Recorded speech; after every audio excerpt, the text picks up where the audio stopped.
Brain, mind আর রুহ, এই তিনটাকে একই জিনিস? বহু মানুষ ভাবে মাথার ভেতরে যা চলছে সেটাই হয়তো মন অথবা রুহ, কিন্তু না, এগুলো প্রত্যেকটা ভিন্ন ভিন্ন একটা জিনিস। ব্রেন হচ্ছে একটা জৈব অঙ্গ, বায়োলজিক্যাল একটা অর্গান। এটা নিউরন, রক্তনালী, কেমিক্যাল আর বৈদ্যুতিক সিগন্যাল দিয়ে তৈরি, গঠিত। এটি আমাদের চিন্তা, অনুভূতি এবং শরীরের একটা কন্ট্রোল সেন্টার হিসাবে কাজ করে। আর মাইন্ড হচ্ছে মস্তিষ্কের অদৃশ্য একটা সফটওয়্যার।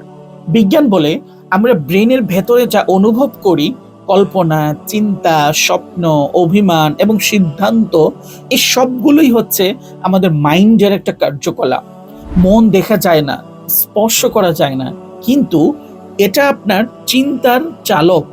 এটাকে নিয়ন্ত্রণ করতে না পারলে আমরা আবেগ, রাগ, হতাশা দাস হয়ে যায়। যে কোনো সময় রেগে যাই, সামান্য একটা বিষয়ে আমরা হতাশ হয়ে যাই, সামান্য একটা নেগেটিভ কমেন্ট শুনলে আমরা একদম রেগে লাল হয়ে যাই।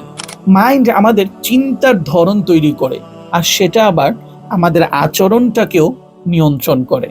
আর রূহ হচ্ছে আত্মা, যা ব্রেনের বাইরের একটা জগৎ।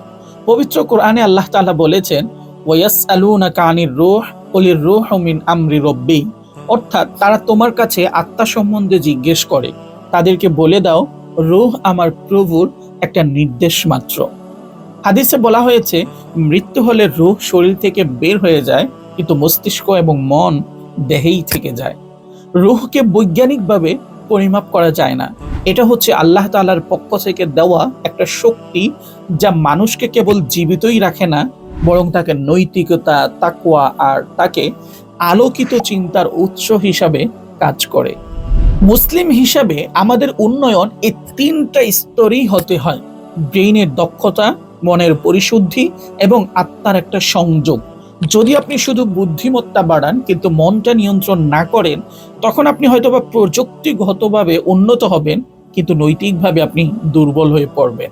আর যদি আপনার আত্মার উন্নয়ন না করেন, জীবন হয়ে যাবে আপনার ফাঁপা, একটা লক্ষ্যহীন বলেই। তাই সত্যিকার আত্মোন্নয়ন মানে ব্রেনের দক্ষতা, মনের পরিশুদ্ধি এবং আত্মার সংযোগ, এই তিনটারই সুষম একটা বিকাশ।